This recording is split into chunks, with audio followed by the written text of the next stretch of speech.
Have you ever had a conversation with your neighbor across the garden fence only to feel like you're talking to the wall? Or what about impacting the water industry with just a simple piece of technology? With a laundry list of grand challenges, we are all called upon each and every day to think of out-of-the-box ways to make our world a more sustainable place. This show is about inspiring individuals and their journey along the cutting edges of science, engineering, technology, and design. I'm your host, Peter Marcus Bach, and this is the Grand Challenges Podcast. My guest today is Dr. Liah Coggins, a cake enthusiast and researcher at the University of Western Australia. Liah has been on a mission to improve our understanding of waste stabilization ponds for over a decade, armed with nothing but a miniature boat. In addition to being a passionate teacher for a new generation of engineers, she is also the co-host of her own podcast, What Are You On About? In today's show, we delve into the increasing complexity of challenges that urban water systems are facing and the essential skills that engineering education urgently needs to embrace. For more information, refer to the show notes over at petermbach.com/podcast. Thank you for joining, and please enjoy the show. Welcome to the show, Liah. Hi, Pete. How are you? I'm good, thank you. It's nice and early. Well, no, not really. It's 10 o'clock. Yeah, it's early for me, though. I'm not really a morning person. No, I figured Anas on the previous episode has told me that you weren't a morning person. And I thought, we're doing the podcast in the early morning. So, I mean, a lot of people would argue that 10 o'clock is not particularly early in the morning, but nevertheless, I think you have a remedy for that, which we did just have, which was banana bread. Yep. Quite obsessed with cake. Cake in general. Cake, ice cream, chocolate. Yeah, anything that will sort of I think it's the sugar hit. Does help with the morning, for sure. Certainly has helped me through tough times, like finishing a PhD. Yeah, that's true. PhD is not an easy feat. No, but other than finishing my PhD whenever it was 5 and a bit years ago, the other thing that I think is my greatest achievement from that time is actually perfecting my banana bread recipe. Oh, nice. So what's the secret to perfecting a banana bread recipe? Lots of bananas and lots of patience. Okay. Actually, it reminds me, you showed me a picture yesterday of what you called dry-aged bananas. Yes. Look, I'm all for aging bananas, but the picture that I was sent was so far gone that, they were shriveled. They were a bit shriveled. Yeah. It's certainly the best use of bananas when you don't get to eat them. Yeah, I mean, it's a bit hard when you like to eat bananas when they're green. And, as soon as the spot arrives on a banana, it's lost to me. And I've discovered over the years in sort of very impromptu sort of surveys that I've done is that a lot of people agree with me on this. Spots on bananas are when they don't like to eat them anymore. So destined for banana bread, winner, everybody's happy. And it's just one of the many quirks. You have this interest in all the little, stranger sides of life. Yeah.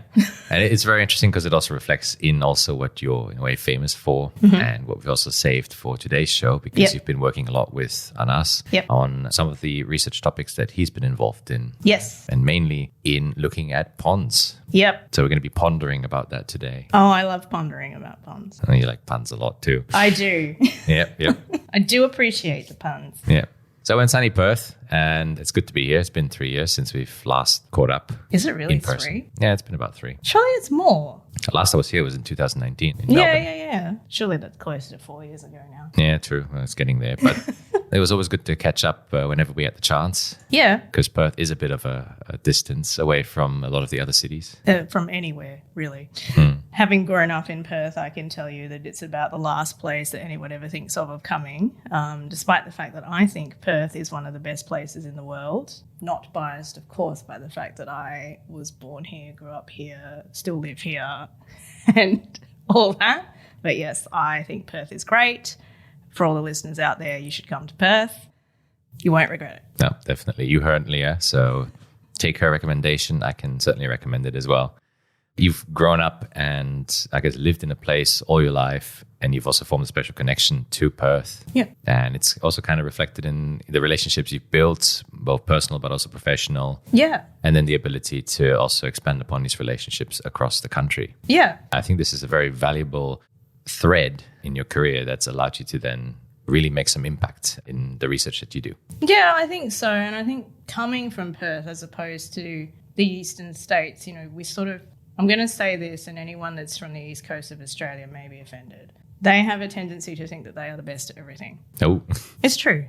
I mean, they've always thought that. I mean, and Perth is sort of the poor cousin over on the other side of the country. So I feel like from Perth, you sort of you develop a bit more humbleness in things that you do. We probably undervalue ourselves a little bit more because, we're always treated as like second rate in some senses. But saying this from my point of view, we're a lot more relaxed in a lot of our dealings. And then when I work with industry, so I particularly work with water utilities here in Australia, they appreciate that, you're not fully yourself in some kind of sense. You're the expert, but you don't flaunt it. Yeah. In some way, shape or form, and pondering about that. Yeah, ponds seems to be one of those things that has gained traction over Australia. We started out in WA. I think I was in my honours project, and AS probably started out a year earlier than that. And then my life has kind of become all about ponds or waste stabilisation ponds over the last decade plus. I never thought that when I started out my career or even on this career path, actually. And here I am, I still enjoy what I'm doing, and I think that's the most important thing, like not being caught up in it too much. No, definitely. So I guess let's take a few steps back. So waste stabilization ponds, maybe first to clarify what that is. What do we mean by a waste stabilization pond? Is it like any pond? No.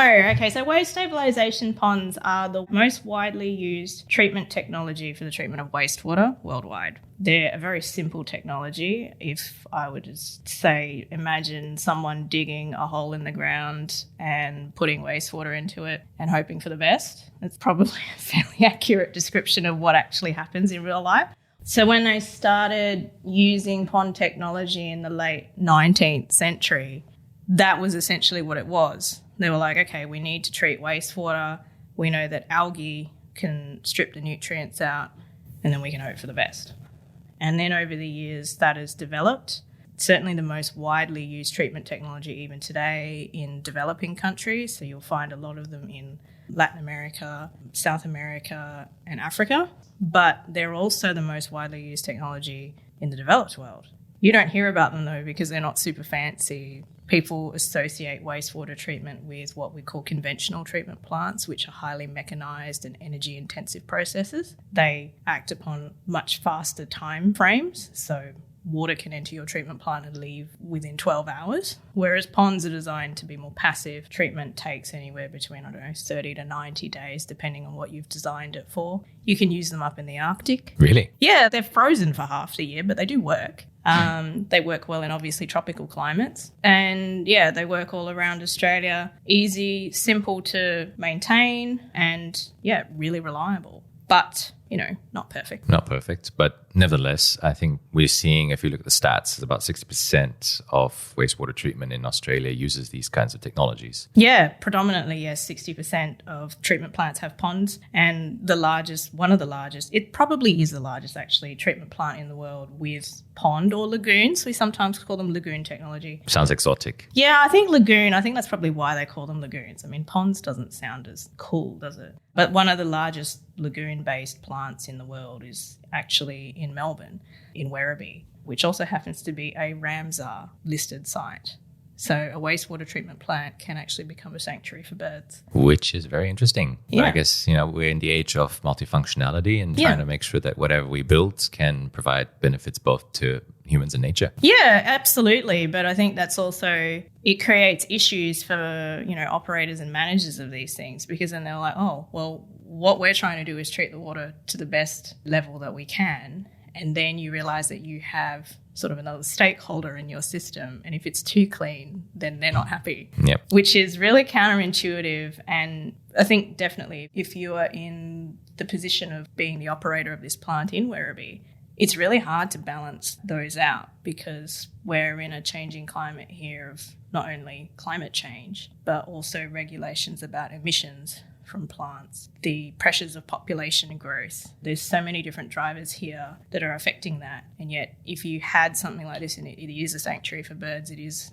listed under the Ramsar Convention as a wetland of international significance, you have to maintain that as well. So it's just an added complexity, but it all adds to the fun, I think, of being a manager and being involved in these plants. And just to make things even more complex, we're also seeing a shift in paradigm in wastewater management, where it's now becoming resource recovery. Yeah. So instead of just disposal, it's really about cycling it back into the system and reusing. Yeah, absolutely. It's about getting the most out of the plant as you can. I mean, here in Western Australia, the terminology is changing from wastewater treatment plant to water resource recovery facility, which I think is a bit of a mouthful, but sort of an indication of that shift in mindset here. You know, we're not just treating wastewater, because if you've ever listened to anything, Anas may have said this yesterday, that all water is wastewater in some way, shape or form. He actually didn't. He didn't. He always says this, though, that all water is wastewater, because we have to treat it in some kind of way to make it palatable for you, usually, unless you have a rainwater tank. But even then, you have to treat your water a little bit. But every drop of water that we have is so precious. You know, only 3% of the water in the earth is fresh.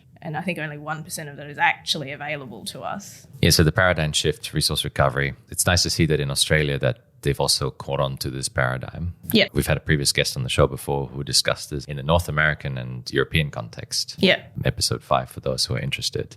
So it's nice to see that this is really catching on everywhere. Yeah, I think so. But I think in Australia that actually had to happen. You know, we are a dry continent. There's not an awful lot of rain, particularly in the interior of Australia. And if you heard anything about water supply in Australia, you know that now particularly in Western Australia, our utility here led the way in actually introducing desalination plants to supplement our drinking water supply early in the 2000s, which is a lot earlier than a lot of places around the world. Also to the eastern states, so to come back to that, what I mentioned earlier, WABU, to desal.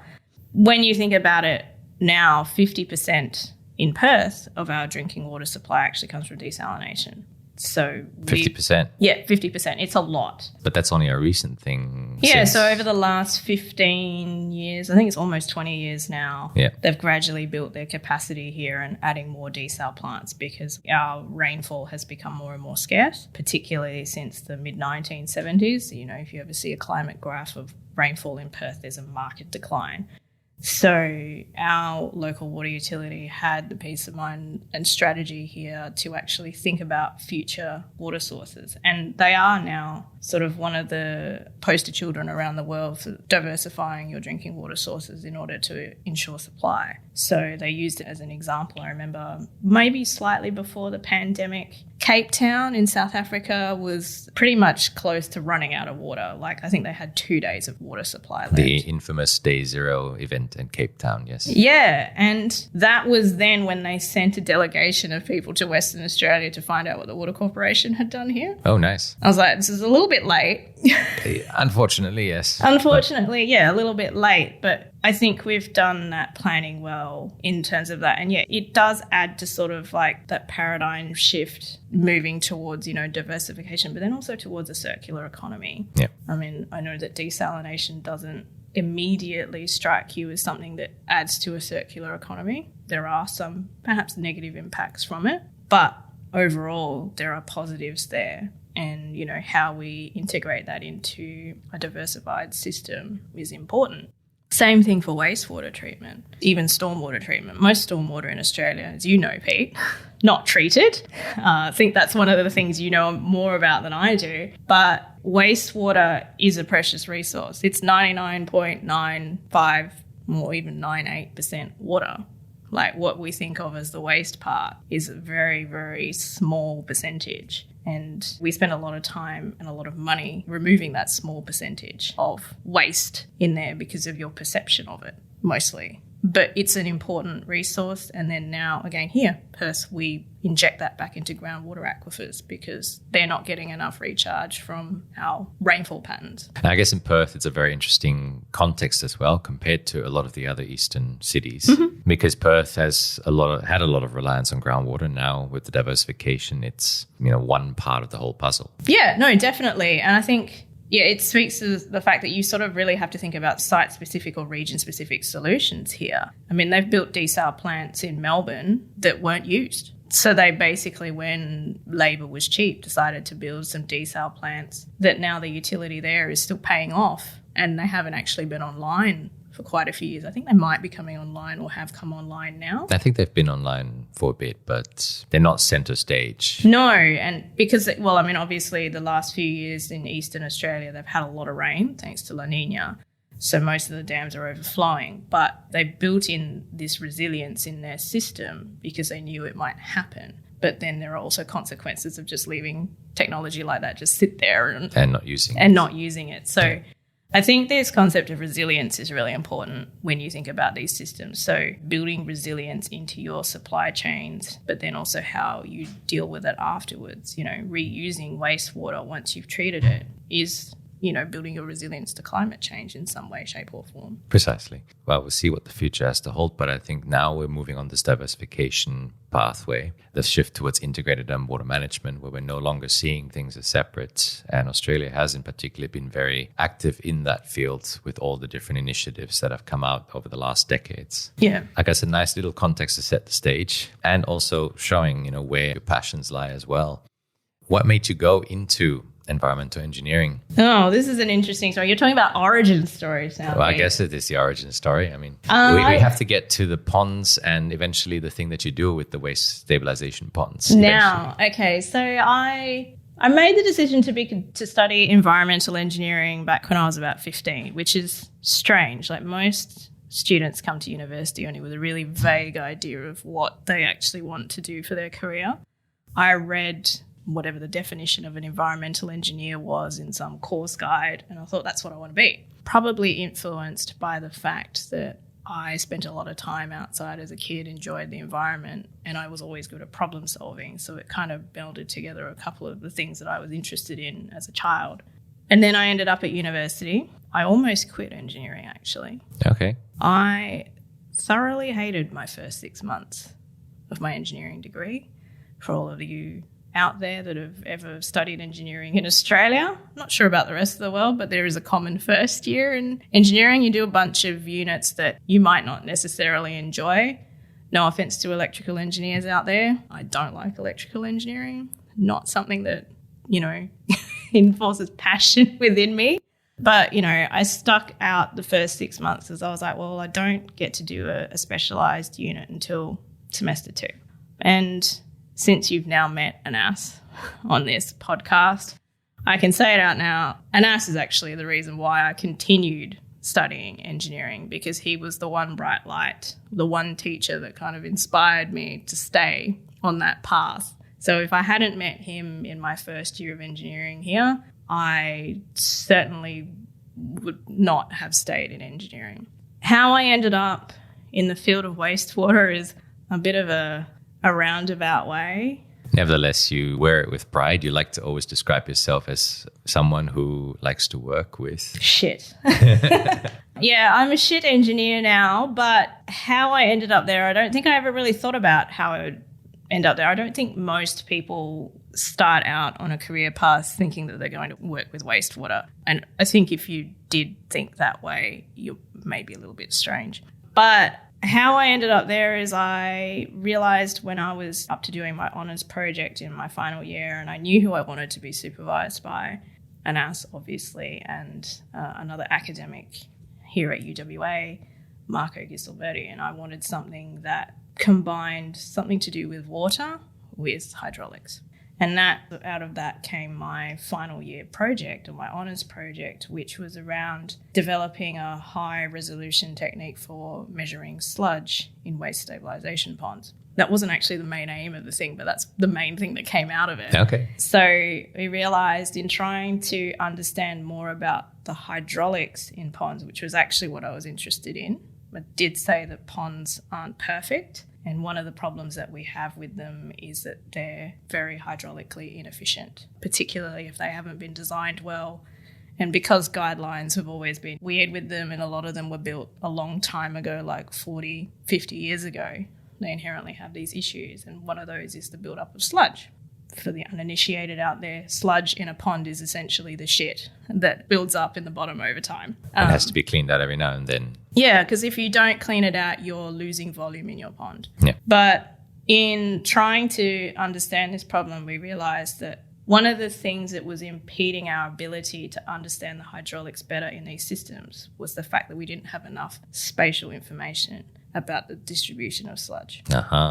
So what people used to do, and still do in many cases, is have to go out on a boat, essentially put a stick in the bottom of the pond and then figure out how much sludge is in there. And they take point measurements. Yeah, so these are just manual measurements where you have to physically be there. Yep. Otherwise, I guess there would be sensors that might measure the pond's capacity over time, but that wouldn't give any spatial information. It would just give you an idea of how much I mean, is there. I think there are things out there, but mostly they're to monitor water level in ponds and not necessary. You can't see below the surface. I mean, understandably, water in these ponds is quite murky. So they're working well. They look quite green and nice, actually. But you can't really see what's at the bottom. So part of this was developing a remote control platform using sonar that we could measure sludge in the systems. And, you know, nothing fancy really. I think we spent more time developing the actual boat platform over the years rather than the actual technology to measure the sludge, because it's literally just a fish finding sonar that fishermen use to measure water depth, because we figured if you can do it on a recreational vessel, we can do it on a pond. So in a way, very difficult to measure the levels accurately. It would take ages. People would have to prod the pond. There's obviously a health risk going out on a boat. Yeah, health and safety risk. It takes a couple of hours. You have to launch a boat onto a pond. Particularly in Australia, there are a lot of safety regulations around doing that. An added bonus is if you're in Western Australia, particularly in northern Western Australia, there's a possibility that you might find a crocodile. Oh, yeah, that's not exactly comfortable. No, not exactly something that you want to encounter when you're out on a wastewater pond. So we worked with the utility here, the Water Corporation, and I have a lot to thank them for in that, with their support of this project. But we developed a platform in the end that is now at several utilities across Australia and sort of set me on this path of down wastewater. But for me, that boat, despite its popularity and how much traction it's gained, for me is more of a conversation starter, because what I've always been interested in is understanding better how these systems work. They've always been, and still are in many respects, a black box in how they treat wastewater. We know from people who are more focused on sort of biology and microbiology some of the processes there. And we also know from a more engineering-y, hydraulic point of view how they work in that respect. But these are two different groups of people studying the same system. And what I noticed about a decade ago when I was researching in this area is that the conversations that these people had were sort of like yelling over a fence line. Okay. You know, like, hey, we found this. That's a funny saying. You're like, cool, nice, you deal with that. So there was no integration of these ideas together. And I think we're now in a place where, particularly with water and wastewater management, we need to be looking for more integrated and multidisciplinary solutions to these sorts of things. That's sort of where I come in here, because my interest has been, let's understand the hydraulics. What does sludge have to do with hydraulic behaviour in these ponds? Will change as a result of the accumulation over time. Yeah, look, short-circuiting and dead zones, fairly common. But thinking about it, you know, as a really simple example, what's the difference between having a pond that has a sludge distribution that's more like has valleys and mountains in it and flat spots, as opposed to if it was all just flat? True. Is there a channel that's formed between the inlet and outlet? If there is, you got preferential flow. So if you think about it from a treatment perspective, you may have designed your pond to have a residence time. So the time that the water has to sit in there to become treated to the proper level could be 30 days. But with that preferential flow path, it gets less. It's less and less. Yeah. It could be 15 days. So you've reduced your treatment by 50%. It's a massive change in water quality. Yeah, like, and it has knock-on effects to the other ponds in the treatment train. So these ponds are usually not in isolation. They're one of a train of ponds or a series of ponds. So you might have 1, 2, 3, 7, or however many you need. In Melbourne, 130 plus. There's 130? Yeah, the plant, it's massive. Wow. And, you know, these ponds can range in size from about, 50 metres squared to the ones in Melbourne being 1.5 kilometres long and 400 metres wide. So there's a massive variability in size, but the effect of sludge in these systems probably similar. And if you don't understand it properly, then, yeah, you have a big management nightmare on your hands. Absolutely. And also because sludge is expensive to remove. You'd be surprised. Okay. Removing sludge from ponds in Australia here costs anywhere between $50,000 to $250,000 per pond, and that's a small pond. What kind of size are we talking about? A standard sort of like 1 or 200 metres square pond. Like think about that kind of area, because there are different ways you can desludge ponds. So removing sludge, you can drain a pond, let it dry, come in with a bulldozer, scrape it out that way, or you can dredge. So this is not taking your pond offline. So you still need to treat with it, but then desludge as you go along. Depending on what the situation is and how much redundancy you have in your system, depends on what you can do here. In Western Australia, we tend to do offline, but in Melbourne, for example, they dredge constantly. Continuously as it's operating. Yeah, because the plant in Melbourne services 2.9 million people. Which is not a small amount. No, it's 60% of metropolitan Melbourne's population. They're normally designed for populations of up to 10,000 people. So rural areas maybe anywhere between 1 to 2,000, bigger towns 5 to 10,000. So they can be designed for different population sizes. Lots of different things there, but sludge is an expensive problem. So having the ability to collect data quickly at a much higher resolution than we could previously. And to put some numbers on that, if I was in a pond that was 80 metres square, on a boat with a stick, you'd probably take about 40 measurements, and that would take you a couple of hours. Per pond? Per pond. A full day? Yeah, it'd take you a full day to do a plant, certainly. But with, a remote control platform with a sonar on it, you can drive it over. It's done in 20, 30 minutes. You get 45,000 data points. Which is very impressive. Yeah, it's a lot. There's way more there than you actually need, but you actually get a picture of your sludge blanket rather than just an approximation of it. It's a multi-million-dollar industry in Australia, removing sludge. And in a way, you've capitalized on this. So if I paint the big picture about where you're at, you took a boat, remote control, you attached a sonar to it. Yeah. And from my own experience in collaborating with you previously on this, there was also GPS. Yes. So you can exactly map not only position and depth. Mm-hmm. You ran it through the pond for 20 to 30 minutes, which is much faster than going out on a boat with a stick. Yeah. And as a result, you have the map. But that map is useful to the operators to understand where that sludge is accumulated.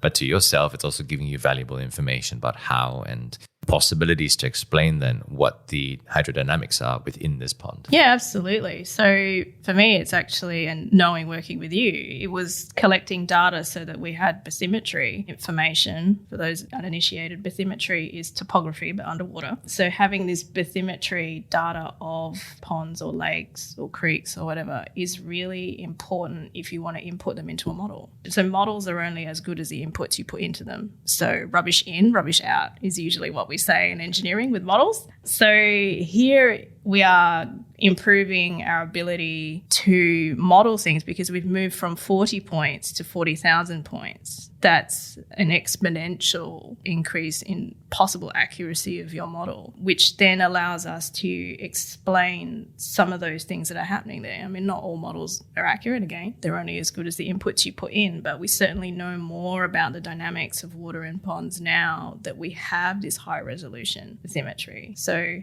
that's where I started. I wanted to understand hydraulics and what sludge accumulation had on ponds. Through that, I had to develop a tool to actually get the data that I needed. I've had lots of fun throwing dye into ponds over years. Just to see how it's moving? Yeah, so in order to, again, calibrate a model, you need to have some real-world data on that. Mm-hmm. So you need to actually measure what your flow is and what is coming out and at what pulse point it is. And this is an easy way to track and help you calibrate models. So, yeah, I've thrown dyes in ponds. I've done a few interesting different things. Some of them have not been so successful, but all of that has sort of led to the current path I'm on, which is now trying to quantify greenhouse gas emissions from these systems. In a way, you've established something that is already quite valuable to utilities. Yeah. Actually, this project was really the conclusion of your PhD, where you were able to then model the ponds based on this data. Yeah. My PhD was essentially, so I started out with an honours project, which was essentially build the boat. Mm-hmm. get a little bit of data out of it. And that sort of set me on the path. I didn't have a 5-year plan for my life at that point, but then I realized I was interested in research and clearly interested in something to do with wastewater. So I think that's how I ended up here, is just because it was an interesting topic. I was in the right place at the right time, and I was lucky to work with really great people along the way. And then, I ended up starting a PhD. A lot of my PhD actually became the implementation of this boat across Australia, because obviously once one had it, everyone was like, oh my gosh, you have one of these. This is amazing. Can we get one too? And word by mouth. Yeah, word of mouth. Yeah. Like, I have to say, it's been not a huge amount of marketing from our end here in getting this boat implemented. It's gone as far as New Zealand as well. And I have a lot of collaborators within the water industry to thank for the word of mouth that went around, because it certainly wasn't me that was marketing this boat. As I said, it's more of a conversation starter for me. I was going to refer back to that as well. It's a conversation starter, but a very powerful one that actually got you in the door to then pursue further work around these ponds, which you also just mentioned, greenhouse gases as well. Yeah, I mean, I think the impact of it is because everybody these days harps on about impact. Things like, what's the impact of your research? What is the point of you even doing this? And I think when I started out my research career, I always thought, well, how is what I'm going to do going to make a difference? And I think part of me was always like, well, I want whatever research I do to be able to be something that industry can implement on a relatively short time frame. So like I said, during my PhD, a lot of my time was devoted to implementing this boat. And at the time, I was kind of annoyed about it. I was like, well, I can't do the research that I want to do. But in the end, it's worked out because it's opened doors to other opportunities out there to answer different questions. And I mentioned something earlier, there are the people who work in sort of the biology, microbiology side and, the hydraulic side of waste stabilization pond research, and they don't really have conversations with each other. On the other side of the fence. Yeah, like the fence is there and then they're like, yeah, hey neighbour kind of situation, and off you go with life. One of the other parts of my PhD was actually playing with something called flow cytometry. I've heard of that technique, more used in the biomedical sciences as well, and anything to do with microbiology. Yeah, and drinking water microbiology actually. So You live in Switzerland, Pete. Switzerland was the first place to implement flow cytometry as a means for investigating microbiology of their drinking water. Yes. So they're very ahead in this space. But yeah, it is something that was developed for medical purposes. Wastewater, understandably, has a lot more things in it, as you can imagine, than maybe blood does, or certainly drinking water. Well, I hope for drinking water at least. I hope so too. So, that was an interesting insight into sort of the other side of it. And I haven't, since finishing my PhD, had a huge amount of time to go back to it, but it's something that's always at the back of my mind that I want to revisit. And linking that now to what my focus is, which is now looking at greenhouse gases from these systems, that is something that's going to be linking microbiology with hydraulics. I guess to illustrate the situation, so in these ponds, you're going to be dealing with sludge, but there's also a lot of bacteria. Mm-hmm. And I guess there's also the risk of algal blooms, cyanobacteria also being quite active in these ponds. They're often also exposed to the environment, so they're not covered generally. So a lot of these processes will then happen, and this, I guess, results in the potential of greenhouse gas emissions. Is there also potential sequestration benefits as well? Is there a certain dynamic at play? Yeah, like we think there are, but we have to actually quantify it. So there's been a lot of research around the world about greenhouse gas emissions from freshwater lakes, reservoirs. Understandably, these are usually things that are taken on by people who have studied limnology, who always, I have realised over the years, prefer freshwater environments. Yes. But yeah, there's the potential there that they can be carbon sinks. But at the same time, we do know that they emit. Having, for example, a thick layer of sludge is a great place to find methanogens, which will produce methane. So if you ever go to, urban lakes are in the same situation here, or stormwater basins, or any lake that you might find in a metropolitan area that has some anthropogenic impact, you might see bubbles coming to the surface. They're more than likely methane coming from your sediment layer. So this links back to my sludge. Yeah. So answering the question about greenhouse gases does link to where I started with sludge, because if we know that there's a lot of sludge there, the potential for there to be gas generation is higher. We know that that sludge layer is formed by not only the physical, like the stuff that comes into the plant, but also through the life cycle of the algae that we rely on for nutrient stripping. If you had an algal bloom that died, that will also become part of the sludge layer. And then also bacteria. So we rely on bacteria to break down other types of bacteria and pathogens and whatnot in the treatment process. So they all add to that. And yeah, it could be a sink, but the question is, when is it a sink and when is it a source? I think what people tend to underestimate is a lot of these systems, even though they can sequester carbon, like a forest, for example, as soon as it dies, that carbon has to go somewhere. Yeah. And so it's about understanding that cycle. And these kinds of ponds, I guess, would be working at a cycle that's much more rapid than, say, a larger expansive forest. Yeah, and it will depend on where that pond is in the treatment train. If it's the one that gets the primary influence, the stuff that comes straight in, it's more likely to be a higher producer than one at the end of the train where you're looking at polishing or the removal of pathogens. Usually we do that by having shallower ponds so that UV can penetrate and kill those. So there are a lot of questions around that.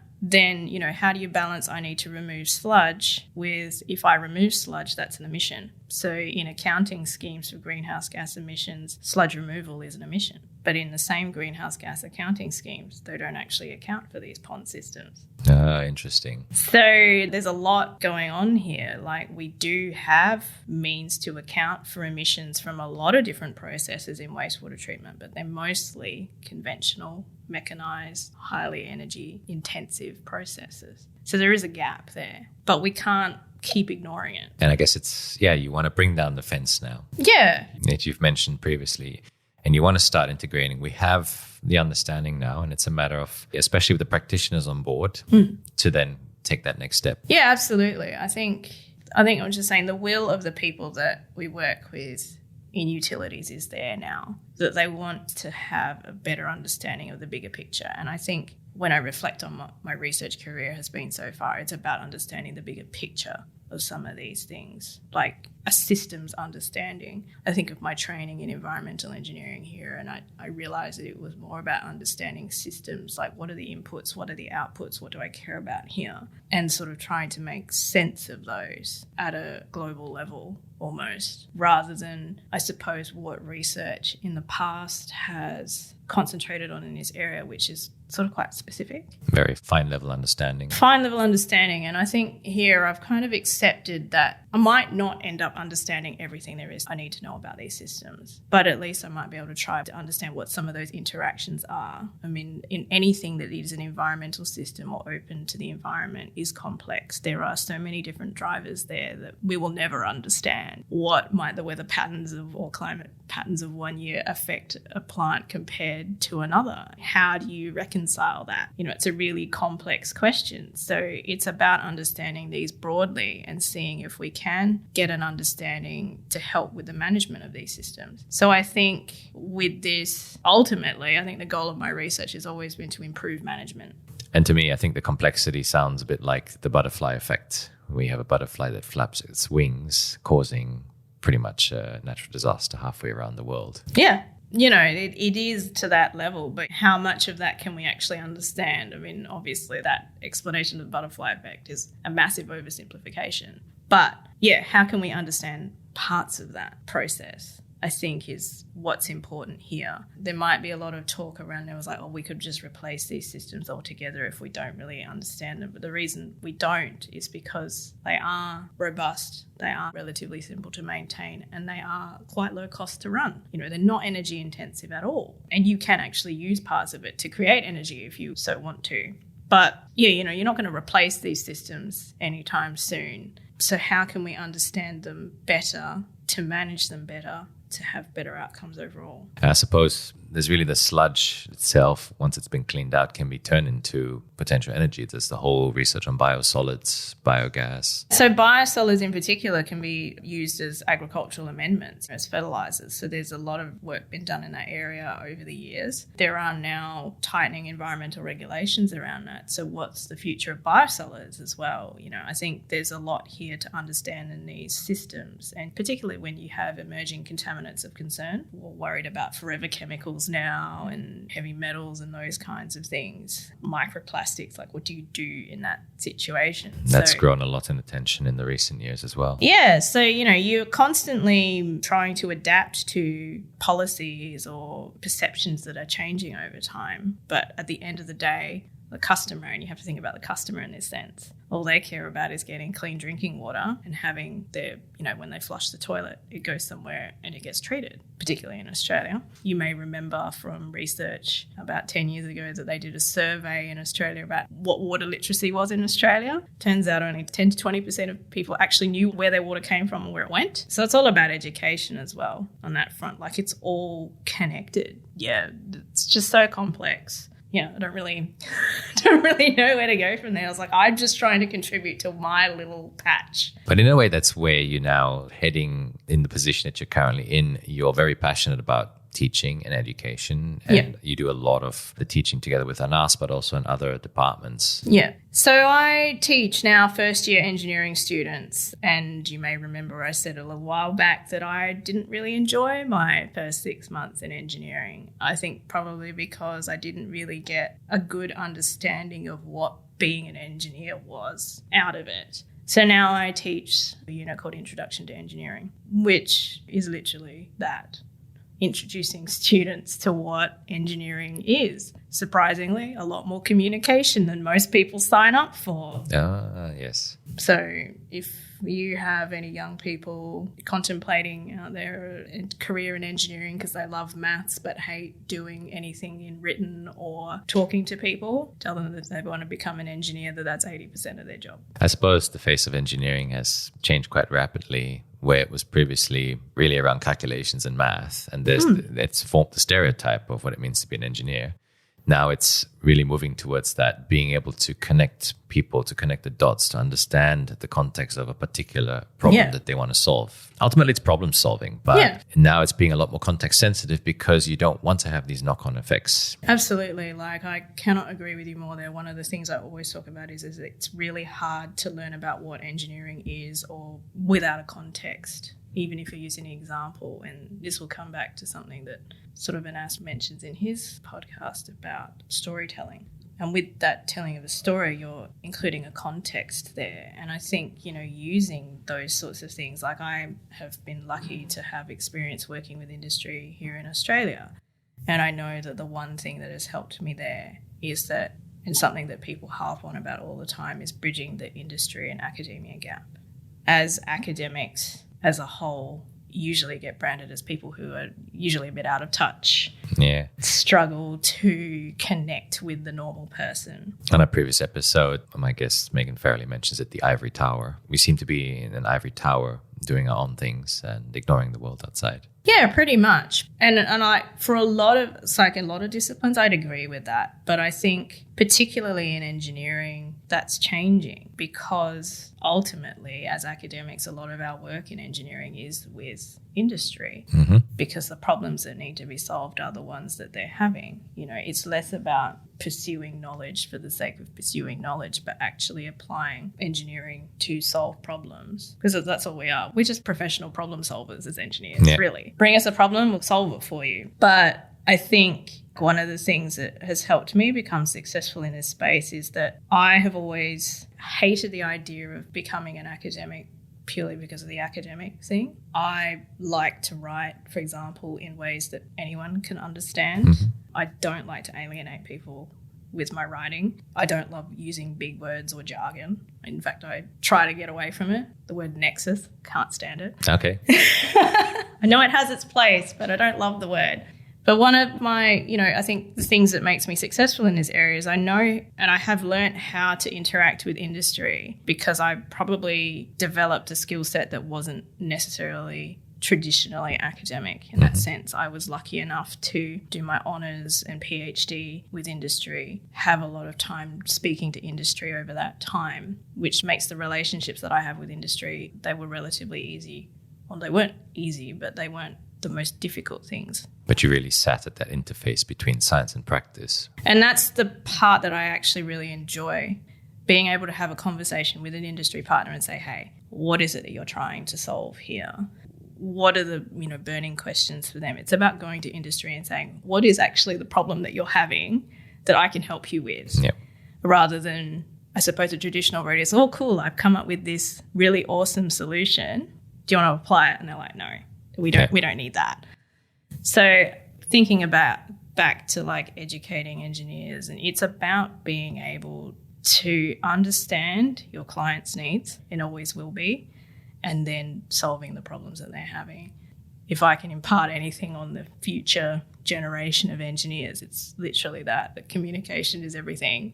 Not alienating an audience is everything here. Yeah. Simplicity is key in communication and storytelling, as you mentioned as well. Yeah. I think having an interest as well helps. It goes back to the saying, and this applies just as well for academics and practice. They're on opposite sides of the fence. Yeah, no, they are. Shouting past each other. Yeah, no, pretty much. Like exactly the same thing. It's the same analogy there. They're shouting at each other at the fence. You're like, hey, neighbour, what's happening? The person's an idiot, It could be. Like, honestly, I have heard some of the things, like, oh, academics don't understand. Like, I have heard industry say this. Academics don't understand what we need. And it's not necessarily because we don't have the skill set. It's just that we don't want to. Yeah. Not saying we, not saying me. I do actually want to. But, traditionally, we haven't wanted to because that ivory tower thing. The perception is we're in an ivory tower. I would argue that a lot of those academics thought they were in the ivory tower too. So, I think it's now about us working together because, we all have a different skill set. And in a time where we're looking for interdisciplinary, multidisciplinary approaches to problem solving, that's where we need to work together.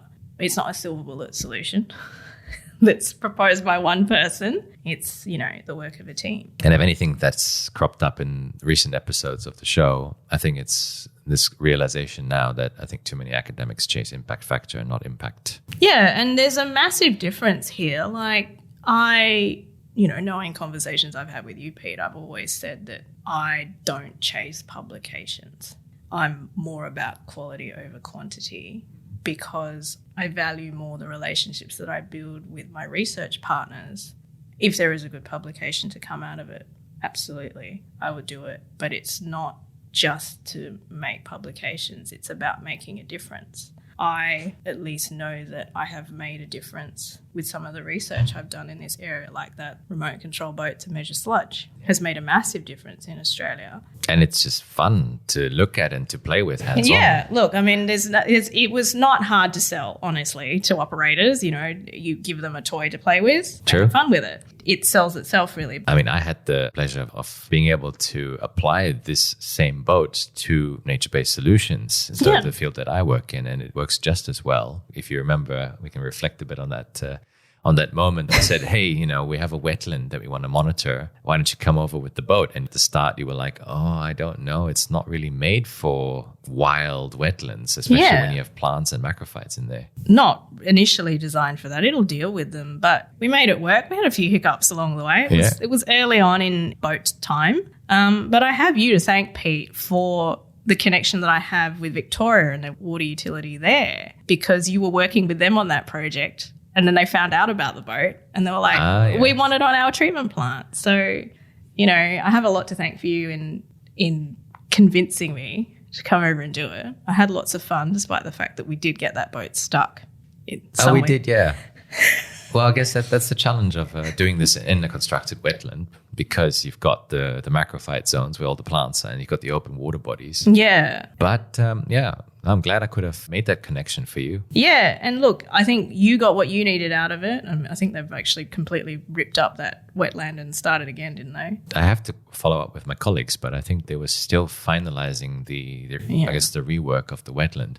But, I just wanted a pretty picture out of it. I thought it'd be a nice addition to what that project was about already. Yeah.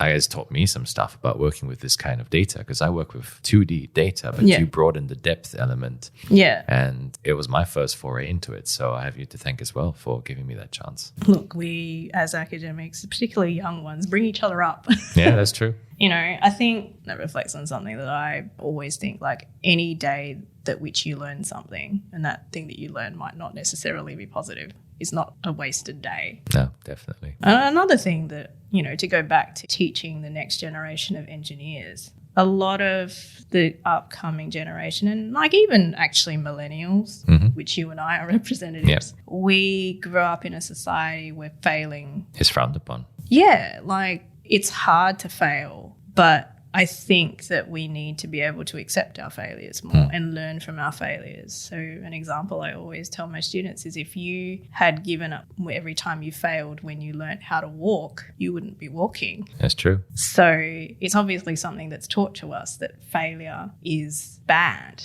but there's actually nothing wrong with failing because it's how we learn. Trial and error. I mean, you should see me when I was learning programming, and especially with Python, the number of times I was swearing. You were hearing the most creative things coming from my office. Yeah, look, I've failed many times at learning how to program, and I've just decided it's not my thing. Oh, okay. I guess it's part of it is also learning when to give up as well. Yeah, I think so. I think that is also a valuable lesson to learn at some point in your life is knowing when to stop. I think we can become very fixed on things and obsess over them and then like I have to make this work, but knowing when to draw the line and be like, no, I need to give up on this. I will just, become a crazy person if I keep pursuing it. I think learning that is also something that takes a while. And again, not something that's necessarily spoken about in the academic realm. We don't publish our failures usually. Yeah. And I personally think that there's a problem with that. Actually, I think there are journals that are emerging that are accepting failed research projects as publications. Are they? I think so. I will have to look up some examples and put it in the show notes if there are any. And if there aren't, then I'm sorry, listeners, I'll have to disappoint you in the show notes later on. But I'm pretty sure I've heard of one. Yeah, I mean, I think learning from people's failures is also something that's important. So, I mean, we only ever celebrate success in academia. And a lot of how we're judged upon is on our success rather than our failures. There is that famous quote, it's better to have tried and failed than never to have tried at all, right? Yeah. But we don't report those fails. And if you don't report on failures, someone's going to have that same idea again. And they're going to try it out, waste time doing it, and realize that it's a failure. And you're going to have more and more methods, frameworks, models emerge. Yeah, well, same thing. You're replicating research and wasting resources on doing research that goes nowhere. And I'm not saying that sometimes it's not a good idea to revisit some of those failures because you never know, like 10 years down the track, technology may have advanced and what was a failure could become a success. But if you don't report on the failure, how is someone going to know in 10 years' time that actually they could improve on that? So I think there's a lot of that around, I think probably easier to see when you're actually an operator or actually applying some of these principles. You know that they don't work quite well, but you're willing to revisit it in 10 years' time because it's sort of company knowledge. And, it's there somewhere and someone's like, oh, we tried this X years ago and it didn't work, but maybe it'll work now. Which works if you're in a company situation, but it doesn't necessarily work in research because we don't report it. We don't leave it somewhere for someone to pick up later. We're very attached to our ideas and our IP because that's who we are and that's how we create our careers, right? But I don't think there's anything wrong with reporting a failure. And I think we should think about changing that mindset for research and academia, but I think a lot of the things that we do in life. Any kind of innovation or any kind of new idea that we are trying to realize. Yeah, I think so. Any task that you're doing, like I said, this current generation of students or anyone from millennials on, we're overly anxious, we overthink things, we're afraid of failing. It's almost at the point now where we're getting students coming into university and almost having to rewire their brain again to say, look, failing is fine. You just have to learn from that. So, yeah, we've got a lot of work to do in that area, I think. But there's a very exciting future ahead, I guess, with the possibilities or the need to become even more interdisciplinary and integrated. Well, if I thought of a really big example of learning from your failures, we know that we have failed to address climate change. over the last few decades. Are we learning from those failures now? Yeah, well, that's a whole nother discussion, isn't it? So, like if we learn from them now, but it's almost as a reactionary thing because now we're too late to the table. But there are those sorts of situations. And hey, like I said, report on our failures. What can we learn? A lot of different disciplines have a hand in that. It's not just hardcore sciences. There's social sciences, psychology. There's a lot of things that mix into that. So we need to work together to advance our society, really. I find this discussion very timely. I think it's very important to be open about it. And it's good that, in a way, you're sharing a bit of your experience from teaching because you're really at that frontier of teaching the new generation of engineers. And it's nice to see what you're putting into place to get them to have this mindset shift. Well, trying to. Whether I have success or not is another thing, but we can try. And I think if they learn nothing else from it, I think communication is key. It doesn't matter what profession you pursue, being an effective communicator is what will get you anywhere in the world. Well, I'm happy to have done my part, to have replaced 72 batteries across 18 robots for you yesterday. Yes, thank you. I appreciate it. So I hope the students learn something from it and fail. And Well, I'm sure there'll be a lot of failures, but that's the whole point of the engineering method. And they will learn. So looking forward. We'll see. It's been a really fascinating discussion also about your journey and I guess some of the experiences you've had. And I think you really show, you are really a prime example of how I think it's important to have that practice-oriented approach in engineering research whilst advancing the science at the same time. Yeah, I'm looking forward to seeing where you head with the boat technology. Are you thinking of using a drone in the near future? Because gases, they float, so you might need a drone to then capture the plume. Yeah, look, I think I'm not totally against the idea. I'm not sure if I'm the one to do it. I've gotten to the point now where after being boat girl for 10 years, I appreciate the doors it's opened for me and, again, conversation starter. But I think now I'm more of the bigger picture in terms of that space. I would happily help someone develop something along those lines like a drone. I don't think I want to be the one doing it. I've gone through that process. I have a paper on how that boat was developed. It's open source, everyone. Go look for it. We'll put it in the show notes. But I think my foray into technology in that sense might be over. You're satisfied? I'm satisfied with what I've achieved there. I think I need to go out on top. Yeah. But look, I'm excited to see where it goes. I mean, the area I'm moving into now is one that's definitely fraught with difficulty strategically in the policy space. It's looking more positive in Australia on that front, but, it's not an easy path. Probably another reflection of me. I don't necessarily take the easiest path or choose the easiest problem to solve. But I think for me at the end of the day, it's having some satisfaction in that I have made a difference, and this is my way of making a difference in the world, is improving things that we have already and being part of that next generation of academics that isn't stuck in the ivory tower. That's my thing. We burst the door down and parachute out. Oh, maybe not that much. I don't know if I'd throw myself out of a plane. Either way, you get the gist. Yes. I want to continue with a few questions that I ask all my guests on each show.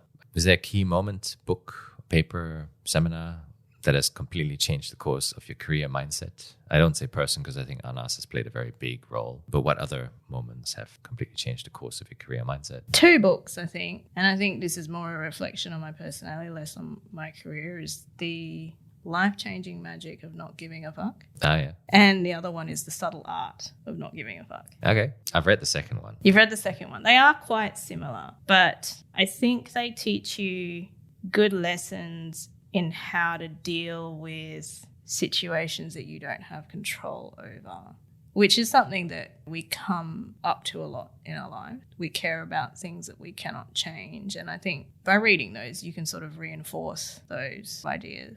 I think the other one that I've read recently, which is, again, not related to academia at all, but sort of just life in general, is The Boy, the Mole, the Fox and the Horse, which recently won an Oscar for its short film adaptation. I think there's a lot there that we think to ourselves and would possibly give it as advice to others, but not necessarily take on ourselves. So it's nice to be reminded of those things sometimes, that you're not a complete failure. It's nice that way. Also Also, I very much identify with the mole and his obsession with cake. Now there comes the banana bread again. Yeah, I know. I love banana bread.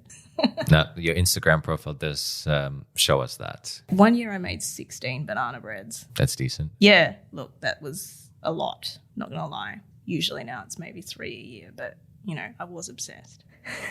Is that the only cake you're obsessed with? Yes, actually. Okay. Always, don't know why. Banana bread. We digress. But I guess the mole would be closest to your personality. Yeah, I think the mole and his obsession with cake. But I used to be very pessimistic and cynical when I was younger. And I think I've become a slightly more positive, less cynical person as I've gotten older, as much as everyone's transition in life. But yeah, I think that's sort of like the mole is kind of where I am at now.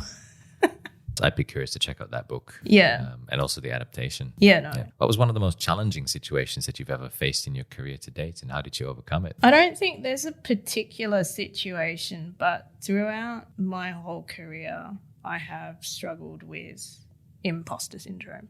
I think that's fairly normal for people my age. I still struggle with imposter syndrome, actually. And there are things that I still struggle with every day that affect my work. I mean, I, much like a lot of people in academia, suffer from perfectionism and, the inability to let things go. So I did mention something earlier. It was like when to let things go when you fail, but, it's harder to apply to yourself. True.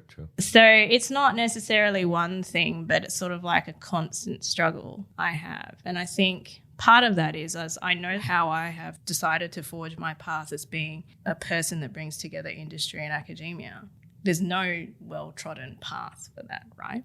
And you're in the same boat. You're like, what do you do? There's no role model, I suppose, to follow in this space. So what do you do in that situation? And I think because there's nothing to look forward to see whether you're being successful, you don't really know. And I struggle with that a lot. So thinking, is what I'm doing having an impact, and is it good enough? Even though I know it's had a good impact and really been positive, I still have those doubts about myself. So yeah, it's not a singular thing. I think it's something that I will struggle with for a long time. But look, every day is a day of learning. And one day I might figure out the magical formula to getting over my imposter syndrome. It's a hard one, isn't it? It's a hard one. I mean, I guess strategies to deal with it. What has worked the most? You're still figuring it out. I think it's an ongoing journey. Yeah, I think I'm still trying to figure it out. I think I've gotten better with some of the things, but it's a slow process. I think it has helped that I work in a really supportive environment, that the people that I work with in industry are extremely supportive as well. And luckily as well, the water industry in Australia itself is a very supportive industry. So I think if I had been in a different realm, it probably would have been a bit more difficult. But, strategies here is sort of like just reminding myself sometimes before I go into a meeting, Liah, you are the expert in this. Don't forget that. And that's so easy to forget sometimes because it's not something that I would label myself as an expert, even though theoretically I am one. Or maybe I actually am one, but in my mind, it's only theoretically. No, thanks for sharing.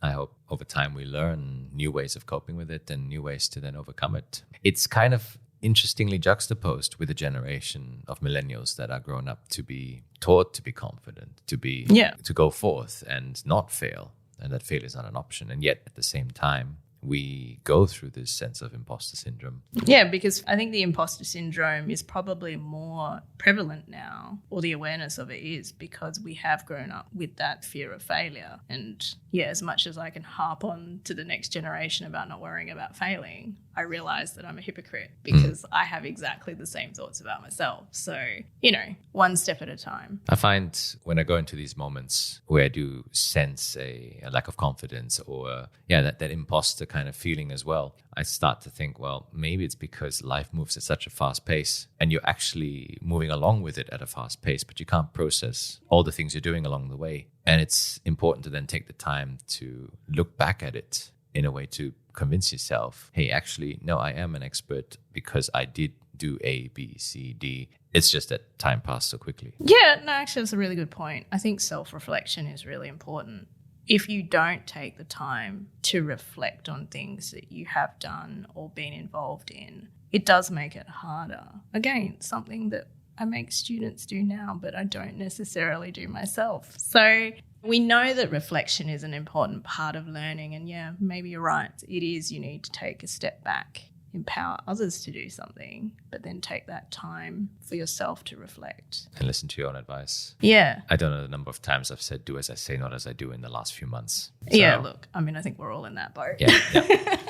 We're all in the same boat, sonar or not sonar. Yeah, no, not sonar. Look, I haven't waded in a wastewater pond yet. I deal with a lot of shit, but, you know, I think I could do a lot more to deal and to get better at dealing with the shit in my own life, as well as what I do as a job. So I'll jokingly say to people that, you know, I deal with shit on a daily basis. They don't necessarily know which shit it is, though. Nicely put. What tips and strategies can you offer in terms of time management? How do you maintain a balance between your professional and personal time? I made a rule for myself when I started my PhD so many years ago that I would not take work home. Mm-hmm.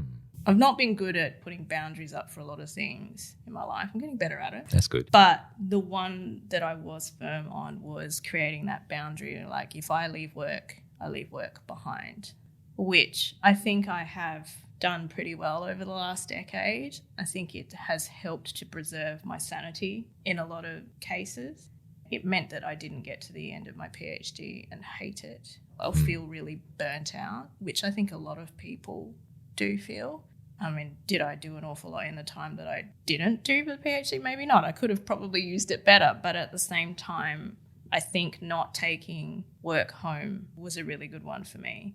So much so that if I have to do work at home now, I really struggle. I know that has changed with the pandemic. Working from home is a thing now. But even then, I think it's about putting those boundaries up and knowing when to turn yourself off to some sorts of things. So create boundaries for yourself, I think, is the tip here. That's a very good one. I think especially for academics who don't necessarily run on a 9 to 5, but I think if you can create these boundaries flexibly and be clear. Yeah, I mean, sometimes you'll have a brainwave, 10 minutes before you go to bed. And it's up to you then whether you write this brainwave down or you forget about it. If it's a really great idea, I think it'll come back to you. But it'll nag at you. It'll nag at you and you'll get there. But I think it's important to have that balance there. And creating boundaries, I think, with anything in life, not just your job, is a really important thing to do. Very good advice.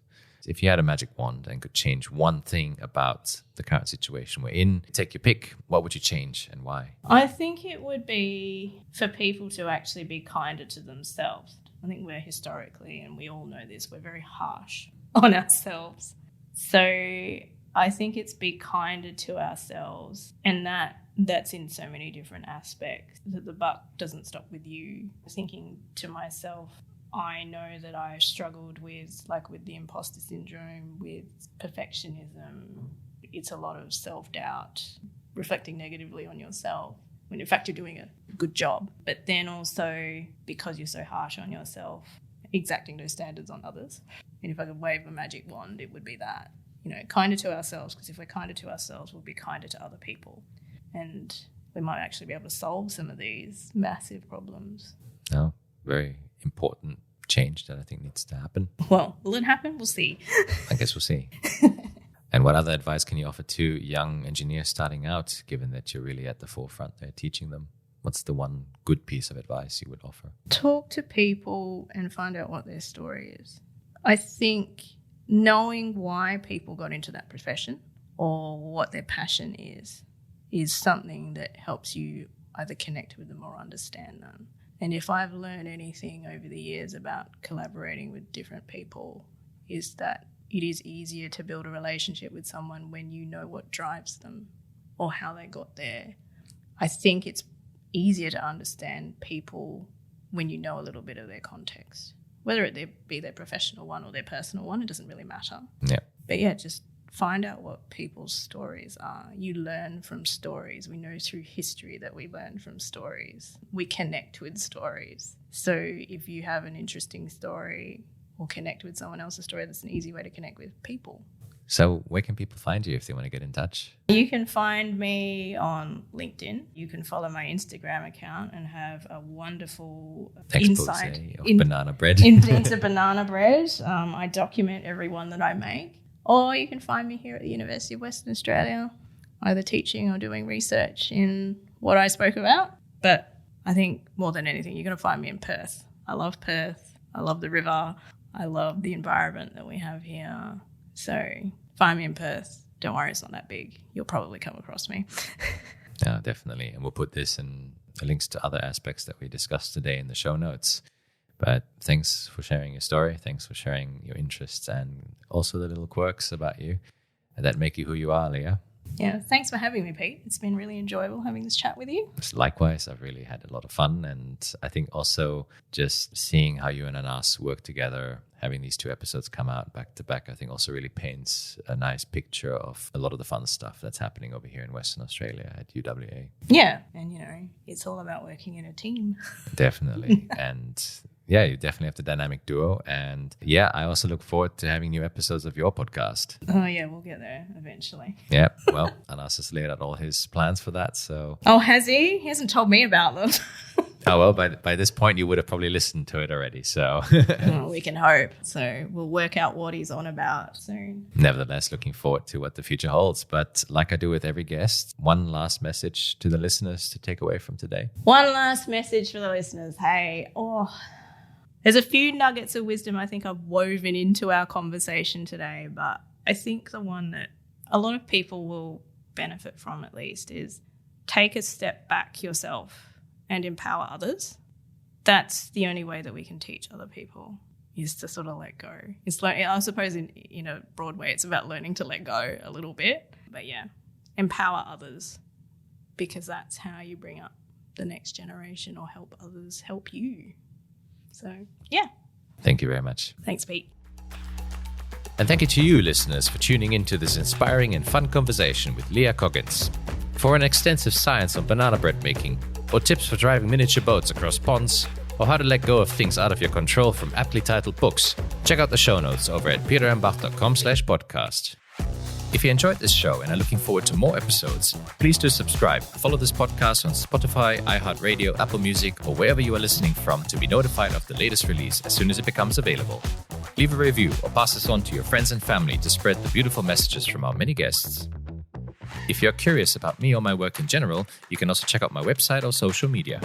Head to petermbach.com, my YouTube channel, Peter Marcus Bach, that's Marcus with a C, or follow me on Twitter at Peter M. Bach or Instagram at petermbach87. Thank you very much for all your support so far. If you have feedback or suggestions, or just know someone who has an inspiring story to offer, please feel free to reach out to me on social media. The podcast intro and outro song is called Breaking Sweat by Balloon Planet. Stay tuned for our next episode and next guest to hear how they are tackling the grand challenges.